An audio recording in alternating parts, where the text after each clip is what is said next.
Hey guys, आज हम लोग 5 ऐसे एसेट के बारे में जानेंगे जो कि एक कैश से अच्छा होता है। तो हमारे चैनल पर नए हैं तो चैनल को सब्सक्राइब कीजिए और बेल आइकन को प्रेस करके वीडियो को भी लाइक कीजिए। रॉकी और रमेश एक ही स्कूल के एक ही क्लास में पढ़ने वाले दो स्टूडेंट थे और दोनों के क्लास में अच्छी खासी मित्रता हो जाती है। एक तरफ एक नॉर्मल सा स्टूडेंट होता है। जब भी उसको स्कूल के द्वारा टास्क मिलते हैं तो वे रमेश से हेल्प लेकर के अपना टास्क पूरा करता था, क्योंकि दूसरी तरफ रमेश अपने क्लास का टॉपर लड़का होता है। अब स्कूल की पढ़ाई पूरा करके रमेश एक डिग्री कॉलेज में एडमिशन करवाता है, वो भी नामी कॉलेज में, क्योंकि वह पढ़ाई लिखाई में तो तेज होता ही है। वहाँ भी रमेश खूब मेहनत करता है और वहाँ भी टॉप करता है। कॉलेज में टॉप रैंक आने के साथ उसे एक अच्छी कंपनी में जॉब लग जाती है, वो भी 90,000 पर मंथ सैलरी के साथ। तो उसके पेरेंट्स भी बहुत खुश थे, वो एक बहुत ही बढ़िया लाइफ जी रहा था। फिर कुछ सालों बाद रमेश ने फैसला किया कि वो एक पॉश एरिया में अमीर इलाके में एक बड़ा घर खरीदेगा। अब तो उसकी सैलरी और भी बढ़ चुकी थी, तो उसने लोन के लिए अप्लाई किया और उसका लोन फौरन अप्रूव हो गया और फिर वो अपने नए घर में आके रहने लगा। उसके मॉम डैड भी उसके साथ आके रहने लगे। फिर कुछ टाइम बाद उसकी शादी हो गई और एक बच्चा हुआ जिसका नाम उसने सनी रखा। तो रमेश की लाइफ एकदम बढ़िया चल रही थी। उसकी वाइफ, उसके पेरेंट्स सभी बहुत खुश थे। लेकिन कुछ टाइम बाद रमेश की लाइफ में खुशियां बढ़ने के बदले कम होने लगी। अब आप सोच रहे होंगे कि ये कैसे हो सकता है, जब कोई आदमी इतना अच्छा जॉब कर रहा हो, उसके पास बढ़िया घर है और एक सेफ जॉब है, तो उसकी लाइफ में क्या प्रॉब्लम आ सकती है। तो प्रॉब्लम ये होती है कि उसकी वाइफ अक्सर उसे कंप्लेन करती रहती है कि उसके पड़ोसी के पास एक लैम्बोर्गिनी है और उसके पास तो मामूली सी मारुति स्विफ्ट है। जब वो अपने बेटे सनी को स्कूल से पिकअप करने के लिए जाती है तो उसे शर्म आती है कि बाकी लोग लग्जरी कार्स में आते हैं और वो एक मामूली कार में आती है। फिर जब रमेश ने एक न्यू मर्सिडीज कार लोन पे ली तो उसके कुछ दिनों बाद उसका बेटा सनी कंप्लेन करने लगा कि उसके बेस्ट फ्रेंड टीटू की फैमिली स्विट्जरलैंड घूमकर आई है और वो लोग सिर्फ लोनावाला जाने का प्लान बना रहे हैं। तो शर्म के मारे वो अपनी वेकेशन के फोटोज ऑनलाइन अपलोड भी नहीं कर सकता। अब दोस्तों, रमेश के ऊपर पहले ही घर का और कार का लोन है, तो उसकी फैमिली की ज्यादा डिजायर्स के लिए वो ओवर टाइम करने लगा। लेकिन फिर भी उसकी फैमिली के डिमांड्स खत्म नहीं हुए। एक के बाद एक इन बढ़ती डिमांड्स की वजह से रमेश परेशान हो गया कि आखिर ये हो क्या रहा है। इन लोगों को तो खुश होना चाहिए कि उसकी वाइफ इतने अच्छे घर में रहती है और उसका बेटा इतनी अच्छी स्कूल में पढ़ाई करता है, लेकिन ये तो और सैड होते जा रहे हैं पड़ोसियों को देख देख के। अब पहले ही रमेश की सैलरी से कुछ भी पैसा सेव नहीं हो रहा था और वो जितना भी ओवर टाइम कर सकता था वो पहले ही कर रहा था। मतलब उसने अपनी पूरी कैपेसिटी स्ट्रेच कर दी थी, तो इससे ज्यादा वो और कुछ नहीं कर सकता था। इसलिए फाइनली वो ये सोचता है कि अगर मैं अपने कॉलेज का सबसे होशियार बच्चा होने के बाद भी सबसे अच्छी कंपनी में जॉब करके और ओवर टाइम करके भी ये सब खर्चे नहीं कर पा रहा हूँ, तो ये आस पड़ोस के लोग क्या काम करते होंगे। तो इसको जानने के लिए वो अपने पड़ोसियों से फ्रेंडशिप करता है और पता लगाने की कोशिश करता है कि ये लोग इतनी सारी लग्जरीज अफोर्ड कैसे कर सकते हैं। और तब उसे पता चलता है कि उसके पड़ोसियों की सैलरी तो उससे भी कम है, लेकिन उनके पास कुछ ऐसे एसेट्स होते हैं जो उनके लिए काम कर रहे होते हैं और उनको इनकम कमा के देते हैं। मतलब उनके पास मल्टीपल सोर्सेस ऑफ इनकम होते हैं, वो सिर्फ सैलरी के भरोसे नहीं रहते। तो जब वो स्विट्जरलैंड में या दुनिया भर में घूमते रहते तो वो एसेट्स उनके लिए काम कर रहे होते हैं, जिससे उनको कंटिन्यूअस इनकम मिलती रहती है। और यहाँ पे रमेश को एक बहुत बड़ा शौक मिलता है। अभी तक तो रमेश को यही लगता था कि आप जॉब करके ही पैसा कमा सकते हो, स्कूल और कॉलेज में तो उसको यही सिखाया गया था। लेकिन यहाँ पे रमेश एक पूरी नई दुनिया देखता है कि रिच लोग किस तरह अपने पैसे कमाते और उसे मैनेज करते और मिडिल क्लास लोग कहाँ गलती करते। अब दोस्तों, रमेश के पास भी थोड़ा बहुत कैश था, लेकिन वो उसे ऐसे ही अपने बैंक अकाउंट में रखता था और उसे लगता था कि वो 6-7% की इंटरेस्ट से अमीर बन जाएगा। लेकिन अमीर लोगों से अब फ्रेंडशिप करके उसे पता चला कि 5 ऐसे एसेट्स होते जो बैंक के मुकाबले यानी कि कैश के मुकाबले बहुत ज्यादा रिटर्न देते और वही आपको फाइनेंशियल फ्रीडम दिलाते। तो दोस्तों, आज हम इन्हीं 5 एसेट्स को समझेंगे जिनमें आपको इन्वेस्ट करना है। अगर आपके पास सिर्फ 5,000 रुपया भी है तो भी आप इन 5 एसेट्स में इन्वेस्ट कर सकते हो। तो सबसे पहले रमेश पता लगाता है कि ऐसे कौन से एसेट्स रिच लोगों के पास है जिनमें उसे इन्वेस्ट करना है।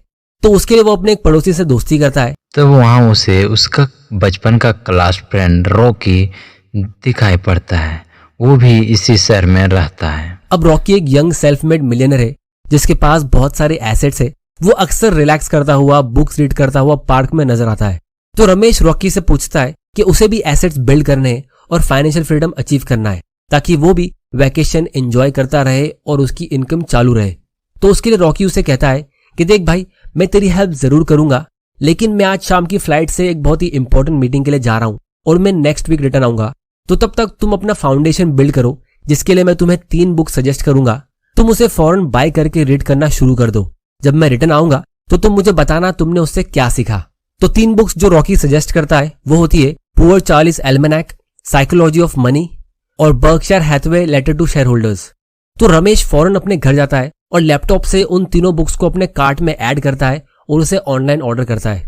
लेकिन चेकआउट पे जब वो इन तीनों बुक्स का प्राइस देखता है तो वो रुक जाता है और सोचने लगता है कि इतनी महंगी बुक्स खरीदने की क्या जरूरत है, ये तो फालतू का खर्चा लगता है। मैं इनकी पीडीएफ रीड करके काम चला लेता हूँ। और इसीलिए वो उन बुक्स को ऐसे ही अपने कार्ट में छोड़ देता है और यहाँ वहां टाइम स्पेंड कर लेता है और बुक रीड नहीं कर पाता है। फिर जब पूरा हफ्ता खत्म हो जाने के बाद रॉकी उसे वापस पार्क में मिलता है तो वो उससे पूछता है कि रमेश बताओ तुमने उन बुक्स से क्या सीखा। तो रमेश के पास इसका कोई आंसर नहीं होता है क्योंकि उसने वो बुक्स रीड नहीं की थी। तो वो कहता है कि वो उन्हें ऑर्डर करना भूल गया। तो रॉकी उसका झूठ फौरन पकड़ लेता है क्योंकि उसको याद है कि जब उसने उन बुक्स के नाम उसको बताए थे तो रमेश कितना एक्साइटेड हो रहा था उन्हें रीड करने के लिए और अमीर लोगों के सीक्रेट जानने के लिए। तो वो भूल जाएगा, ऐसा हो ही नहीं सकता। तो फिर रॉकी उससे कहता है कि कल इंडिया और ऑस्ट्रेलिया का मैच है, एक काम करो आप इंडिया पे 10,000 रुपीज की बेट लगाओ। और तब रमेश फौरन उसके लिए अग्री कर लेता है और पैसे निकालने के लिए रेडी हो जाता है। तब रॉकी उसे एक्सप्लेन करता है कि यही मिडिल क्लास की सबसे बड़ी प्रॉब्लम होती है। आप उनको 10,000 की क्रिकेट मैच पे बैटिंग करने को कहो और वो खुशी खुशी करेंगे, लेकिन आप उन्हें वही पैसा अपने आप पर बैट करने को कहो, मतलब अपने आप पर इन्वेस्ट करने को, तो लोग उसके लिए 10 बार सोचेंगे और बाद में कुछ भी नहीं करेंगे। तो रमेश को रियलाइज हुआ कि वो क्या गलती कर रहा था, उसका माइंडसेट ही गलत था।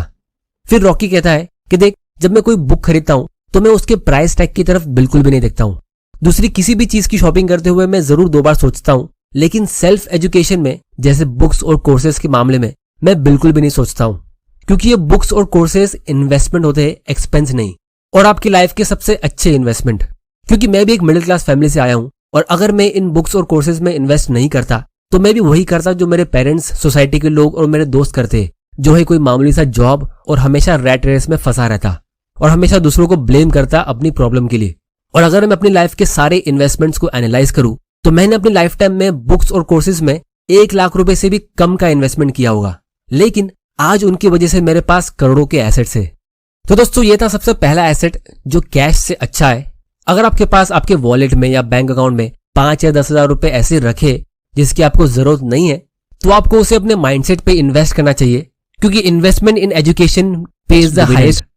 फिर अगले दिन सेकंड लेसन सिखाने के लिए रॉकी रमेश से पूछता है कि चलो अब एक बात बताओ, दुनिया के सबसे रिच इंसान के पास कितने पैसे होंगे। तो रमेश कहता है कि ये तो मैंने रिसेंटली न्यूज में देखा था कि इलॉन मस्क के पास $200 बिलियन से भी ज्यादा पैसा है। तो रॉकी कहता है कि ये आंसर बिल्कुल गलत है। सच ये है कि इलॉन मस्क के पास इतने पैसे है ही नहीं और वो इन पैसों को खर्चा कर भी नहीं सकता। तो रमेश कहता है कि ये कैसे हो सकता है। तब रॉकी कहता है कि इसको समझने के लिए मैं तुम्हें एक एग्जांपल देता हूँ। मान लो आपका एक बहुत बड़ा गार्डन है, उसमें बहुत सारे अलग अलग टाइप की वेजिटेबल्स और फ्रूट्स के ट्रीज है, और जब भी आपको जरूरत होगी तो आप उसमें से कोई फ्रूट्स या वेजिटेबल तोड़ के लेके आओगे, उसे धो के पका के फिर आप उसे खाओगे।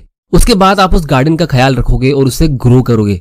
तो ये गार्डन और आपकी डाइनिंग टेबल पर रखा हुआ खाना, ये दोनों एक चीज नहीं है। तो बिल्कुल उसी तरह दुनिया के सारे रिच लोग जानते हैं कि मनी और वेल्थ ये दोनों अलग अलग चीज होती है, लेकिन पुअर और मिडिल क्लास लोग इसका फर्क नहीं समझते। उनके लिए पैसों का सिर्फ एक ही मतलब होता है कि आप उसे खर्चा कर सकते हो, द स्पेंडिंग मनी, और उसे कमाने के लिए आप सिर्फ मेहनत कर सकते हो, पैसे पेड़ पे उग नहीं सकते। क्योंकि जब भी हम बचपन में अपने पेरेंट्स से ज्यादा पैसे मांगते कोई बड़े खिलौने के लिए, तो मिडिल क्लास बच्चों को अपने पेरेंट्स से यही जवाब मिलता है कि मेरे पास पैसों का पेड़ नहीं है। और फिर जब हमें पैसा मिलता है तो हम उसको फौरन खर्चा करते हैं चॉकलेट या कोई खिलौना बाय करने के लिए। तो वही मेंटेलिटी हमारे बड़े होने के बाद हमारे लिए प्रॉब्लम क्रिएट करती है कि हम हमेशा पैसों के लिए काम करते हैं और जब भी हमको सैलरी मिलती है तो हम उसे फौरन खर्चा करते हैं और मंथ एंड होने से पहले मेजॉरिटी लोगों का बैंक बैलेंस 0 हो जाता है। तो इन्वेस्टिंग करके वेल्थ बिल्ड करना तो बहुत दूर की बात है, लोगों के दिमाग में ये बात कभी आती भी नहीं है कि आपको एक मनी ट्री ग्रो करना चाहिए। तो यहाँ पे रिच और बाकी लोगों के बीच में एक क्लियर डिफरेंस हमें देखने मिलता है कि रिच लोग दिन भर अपने गार्डन को ग्रो करते हैं, वेल्थ को, और मिडिल क्लास लोग सिर्फ खाने के लिए यानी पैसे कमाने के लिए काम करते हैं। जिसकी वजह से होता ये है कि आपको रिच लोग और ज्यादा रिच होते हुए नजर आएंगे और पुअर और मिडिल क्लास आपको जिंदगी भर काम करते हुए नजर आएंगे। फिर रॉकी कहता है कि मेरी इन सारी बातों का मतलब ये है कि एक छोटे से बीज की जगह आपको थोड़े से पैसे इन्वेस्ट करने होते और फिर गार्डनिंग के बदले आपको इन्वेस्टिंग की नॉलेज होनी चाहिए, जिससे आपको कुछ सालों बाद बहुत बड़ा गार्डन यानी बहुत बड़ी वेल्थ ग्रो होकर मिलेगी। और उस गार्डन के फ्रूट्स आपके स्टॉक के डिविडेंड्स होंगे, यानी कि स्टॉक मार्केट से रेगुलर मंथली इनकम, जिससे आप अपनी लाइफ को एंजॉय कर सकते हो। और क्योंकि ये गार्डन आपकी लाइफ टाइम में इतना बड़ा हो सकता है, मतलब आपके स्टॉक्स कंपाउंडिंग के पावर से इतने ज्यादा ग्रो हो सकते हैं कि आप उसे सपने में भी सोच नहीं सकते, जिसके बाद आप ऐसी ऐसी चीजें और लग्जरीज खरीद सकते हो जो कोई भी अच्छे से अच्छा जॉब करने वाला एम्प्लॉय नहीं खरीद सकता। और हमें स्कूल और कॉलेज में ये सब कभी नहीं सिखाएंगे, क्योंकि जॉब करने के लिए हमें बहुत सारे लोग चाहिए होते हैं, तो उसकी ट्रेनिंग स्कूल और कॉलेज में होती है। तब रमेश को एक बहुत बड़ा शौक मिलता है कि एक बहुत ही अच्छा स्टूडेंट होने के बाद भी, एक अच्छा जॉब करने के बाद भी वो एक मामूली सा मिडिल क्लास एम्प्लॉय बन के रह जाता। और जिन लोगों को स्टॉक मार्केट के बारे में पता चलता भी है तो वो उसमें ट्रेडिंग करते हैं और अपने कीमती पैसे गवा देते हैं। एक बड़ा गार्डन ग्रो करने के बारे में कोई नहीं सोचता है। तो ये था दूसरा एसेट, स्टॉक। फिर एक दिन रॉकी की वाइफ रमेश की वाइफ से मिलती है और उनकी अच्छी फ्रेंडशिप होती है, जिसमें वो अपने पर्सनल फाइनेंस और पैसों की कंडीशन डिटेल में डिस्कस करते हैं। तो फिर अगले दिन रॉकी रमेश को वापस पार्क में मिलता है और उसे क्वेश्चन करता है कि मान लो किसी इंसान के पास एक पर्सनल लोन है 12% के इंटरेस्ट पे, और उसी बैंक से उसने एक एफडी किया है जिसका इंटरेस्ट रेट 8% है, तो इस आदमी के बारे में तुम्हारा क्या ख्याल है? तब रमेश कहता है कि इस इंसान को पैसों की समझ नहीं है, वो इंसान जरूर फ्यूचर में परेशान होगा। तब रॉकी कहता है, लेकिन रमेश तुमने खुद ऐसा ही कुछ कर रखा है, तुमने मल्टीपल कार्ड्स ले रखे हैं, क्योंकि तुम्हारी आधी से ज्यादा सैलरी ईएमआई में जाती है, तो जब तुम्हें इमरजेंसी में शॉपिंग करनी होती है तो तुम अपने क्रेडिट कार्ड से करते हो, फिर वो बिल आप कुछ महीनों बाद पे करते हो। तब रमेश बीच में कहता है कि मुझे तो उस क्रेडिट कार्ड से कोई भी इंटरेस्ट चार्ज नहीं होता है, और अगर होता भी है तो सिर्फ 2-3% का होता है, उसमें कौन सी बड़ी बात है? तब रॉकी कहता है कि वो 3% हर महीने का होता है, मतलब साल का 36%। आप दुनिया के सबसे अच्छे स्टॉक में या अच्छे से अच्छे एसेट में भी इन्वेस्ट कर लो तो भी आपको गारंटीड 20-30% से अच्छा रिटर्न नहीं मिलेगा। तब रमेश की दिमाग की ट्यूबलाइट चालू होती है कि उसके क्रेडिट कार्ड का बिल उसे हमेशा ज्यादा क्यों लगता था, क्योंकि वो बेसिकली 36% का इंटरेस्ट दे रहा था, जो बहुत ज्यादा होता है। और फिर उसी बैंक से उसने एफडी में इन्वेस्ट किया था, जिससे उसको सिर्फ 6% का इंटरेस्ट मिल रहा था। और जिस इंसान पे लोन होता है तो वो हमेशा शॉर्ट टर्म सोचता है कि अगला बिल कैसे पे होगा, तो उसे ये फ्रीडम नहीं मिलता कि वो अपनी जॉब छोड़ के बिजनेस पे एक्सपेरिमेंट करे या कोई दूसरा अच्छा जॉब ढूंढे, या फिर लाइफ का कोई भी बड़ा फैसला ठंडे दिमाग से ले। क्योंकि दोस्तों मैंने खुद देखा है कि बहुत टैलेंटेड और स्मार्ट होने के बाद भी बहुत सारे लोग लोन लेके अपनी लाइफ में कुछ बड़ा नहीं कर पाते। अब बात करते हैं चौथे एसेट की। तो एक दिन रमेश इंस्टाग्राम पे स्क्रॉल कर रहा था और उसने एक पोस्ट रीड किया कि यूरोप दुनिया का सबसे अमीर कॉन्टिनेंट है और बिल्कुल उसके नीचे अफ्रीका दुनिया का सबसे गरीब। तो इसका रीजन उसे समझ नहीं आया, तो उसने सोचा कि चलो रॉकी से पूछा जाए। तो उसने एक दिन रॉकी से पूछा, तो रॉकी ने कहा कि देखो माइंड में तो आपको इन्वेस्ट करना ही है, यानी एजुकेशन में, जो मैंने सबसे पहले बताया। फिर आपको उस एजुकेशन को यूज करना है बिजनेस और इन्वेस्टमेंट करके, जो मैंने आपको नेक्स्ट बताया। लेकिन एक चीज जो अफ्रीकन कंट्रीज में बहुत खराब हो रही है, तो वो है उन लोगों की हेल्थ, जिसकी वजह से अफ्रीकन कंट्रीज की लाइफ एक्सपेक्टेंसी यूरोपियन कंट्रीज के मुकाबले बहुत कम है। मतलब अफ्रीका के लोग ऑन एन एवरेज 63 साल जीते और यूरोप के लोग 82 साल। तो ये 20 साल का फर्क है, और यही 20 साल से जमीन आसमान का फर्क पड़ता है। जितना अचीवमेंट एक सक्सेसफुल आदमी अपनी लाइफ के शुरू के 60 साल में नहीं करता, उससे कई गुना ज्यादा अचीवमेंट वो अपनी लाइफ के एंड के 10-20 साल में कर लेता है। इसका मैं आपको एक एग्जांपल देता हूँ। राकेश झुनझुनवाला जी की डेथ 63 की एज में हुई थी, जब उनकी नेटवर्थ 50,000 करोड़ की थी। मान लो अगर वो 20 साल और जी लेते, जो बिल्कुल पॉसिबल हो सकता था, क्योंकि उन्होंने अपनी हेल्थ का जरा से भी ख्याल नहीं रखा। वो खुद कहते थे, I smoke like a chimney, I drink like a fish, I eat like a pig and I don't exercise. तो 63 की एज से 83 की एज पहुंचने तक अगर उनकी वेल्थ सिर्फ एक मामूली 15% के रेट से ग्रो होती, तो उनके 50,000 करोड़ 8 लाख करोड़ में ग्रो जाते, मतलब $100 बिलियन। और ये मैं सिर्फ 15% का रेट मान के चल रहा हूं, जबकि एक्चुअली में वो इससे काफी अच्छे रेट से अपनी वेल्थ को ग्रो कर सकते थे, क्योंकि उनका लाइफ टाइम का ट्रैक रिकॉर्ड 62% का रहा है। वो इंडिया के सबसे महान इन्वेस्टर थे, तो $100 बिलियन के बदले वो आराम से 300-400 बिलियन डॉलर की वेल्थ तक पहुंच जाते, और पूरी इंडिया क्या पूरी दुनिया के सबसे अमीर लोगों में भी आ सकते थे। अब दोस्तों इतनी ज्यादा वेल्थ से उनका खुद का कुछ खास फायदा होता नहीं, लेकिन कंट्री का और हम इंडियंस का बहुत फायदा हो सकता था। न जाने कितने लाखों जिंदगियां इंप्रूव हो जाती, वो कितना सारा पैसा डोनेट कर सकते थे। वो एक कंपनी भी स्टार्ट कर रहे थे, आकाशा एयरलाइंस, तो उससे कितने सारे लोगों को जॉब्स मिलते, और न जाने कितने सारे लोग उनको देख के और इंस्पायर होते और उनके जैसा बनने की कोशिश करते। इसीलिए जब गवर्नमेंट हेल्थ सेक्टर में पैसा खर्चा करती है, हॉस्पिटल्स वगैरह बनाती है, तो वो सिर्फ लोगों की जान बचाने के लिए नहीं होता है, वो एक इन्वेस्टमेंट होता है। क्योंकि राकेश झुनझुनवाला जैसे बहुत सारे इंटेलिजेंट लोग रिटायरमेंट के बाद भी काम कर रहे हैं, तो वो हमारी कंट्री के लिए एसेट है। ऑलमोस्ट सारे वर्ल्ड लीडर्स और बड़ी बड़ी कंपनी के सीईओज, ये सब की एज 50, 60, 70 साल की होती है। तो अगर आपकी कंट्री के लोग उस एज तक पहुंच ही नहीं रहे, तो आपकी कंट्री ग्रो होगी कैसे? क्योंकि कंपनी को आगे ले जाने वाले वही लोग होते हैं जो कंट्री के एसेट होते हैं। तब रमेश फौरन कहता है कि रॉकी, तुम भी एक वैल्यूएबल एसेट हो जो मेरी हेल्प कर रहे हो, और मैं भी बहुत सारे लोगों की हेल्प करूंगा फ्यूचर में, जिससे वो और लोगों की हेल्प करेंगे। तो दोस्तों, अगर आप भी रॉकी जैसा एक फ्रेंड चाहते हो तो इस चैनल को सब्सक्राइब करो, फिर आपको हर हफ्ते रॉकी से बात करने मिलेगा, और मैं बहुत जल्द आप लोगों के लिए Q&A भी लाने वाला हूं। तो इसीलिए पुअर कंट्रीज और पुअर फैमिलीज में एक चीज कॉमन होती है कि उनके अंदर बहुत सारी बैड हैबिट्स होती है, खास करके खराब मेंटल और फिजिकल हैबिट। तो बीमारी की वजह से वो ज्यादा बिल्स तो पे करते ही है, लेकिन उसके साथ में वो जल्दी रिटायर हो जाते हैं और अपने बच्चों को ज्यादा अच्छी एजुकेशन और सपोर्ट करने के बदले उन पे डिपेंडेंट हो जाते हैं, जिससे फिर वो बच्चे ज्यादा टेंशन में रहते हैं और रिस्क नहीं ले पाते। इसे हम मैथ्यू इफेक्ट भी कहते हैं, जिसमें हमें क्लियरली दिख रहा है कि this world is not fair. इसे मैं किसी और दिन एकदम डिटेल में एक्सप्लेन करूंगा। तो इसीलिए हम बैंक्रप्सी के बारे में तो जरूर सोचते हैं, लेकिन हेल्थ बैंक्रप्सी के बारे में कभी नहीं सोचते। तो इसीलिए एक छोटा सा एग्जांपल देता हूं। जब आप घर पे खाना बनाने के लिए नकली तेल के बदले असली घी यूज करते हो, तो वो एक इन्वेस्टमेंट है, एक्सपेंस नहीं। और एक बहुत ही इंटरेस्टिंग कोट मैंने हिटलर की बुक में से रीड किया था कि the amount of money that is in your bank account at the time of your death is the extra work you did which was not necessary. फिर पांचवा और सबसे लास्ट एसेट है रिलेशनशिप, यानी कि आपकी लाइफ के इंपॉर्टेंट लोग। क्योंकि दोस्तों, आप लोग मुझे नीचे कमेंट करके बताना कि आप इन दो ऑप्शन में से कौन सा ऑप्शन चुनोगे। पहला ऑप्शन ये है कि आपके पास करोड़ों की प्रॉपर्टी है, आपके पास एक बहुत बड़ा बंगला है, लेकिन आप उसमें अकेले रहते हो, आपको कोई प्यार करने वाला नहीं है, आपका ख्याल रखने वाला कोई नहीं है, और आपके घर में भी कोई आता जाता नहीं है।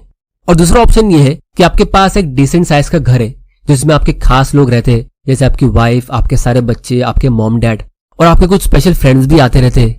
तो इसमें से आप कौन सा ऑप्शन चुनोगे? नीचे कमेंट करके बताना। रॉकी कहता है कि मैं पर्सनली सेकंड ऑप्शन चूज करूंगा। फिर लास्ट में वो रमेश को कहता है कि रिलेशनशिप में इन्वेस्ट करने के लिए आपको सबसे कम खर्चा करना पड़ता है। आप एक दिन 50 रुपए का एक रेड रोज अपनी वाइफ को दो, रैंडमली, बिना किसी वजह के, बस यूं ही, और फिर आप नोटिस करना कि आपकी वाइफ जो मर्सिडीज कार और जो डिमांड्स कर रही थी, वो सब धीरे धीरे करके बंद हो जाएंगे। तो दोस्तों, ये थे 5 एसेट्स जो कैश से अच्छे होते हैं। और कौन से एसेट्स आपको इस लिस्ट में ऐड करने हैं, नीचे कमेंट करके बताओ। और सबसे इंपॉर्टेंट एसेट एजुकेशन के लिए मेरे स्टॉक मार्केट की कोर्स की लिंक नीचे डिस्क्रिप्शन में है। इस वीडियो को शेयर करो अपने फ्रेंड्स और फैमिली मेंबर के साथ, ताकि उनको भी ये एजुकेशन मिले। और दोस्तों, आप लोग नीचे कमेंट करके बताओ कि मैं अगला वीडियो किस टॉपिक पे बनाऊं। वीडियो पसंद आया तो इसे लाइक करो, नहीं पसंद आया तो डिसलाइक करो। आपका वैल्यूएबल टाइम देने के लिए thank you and good bye.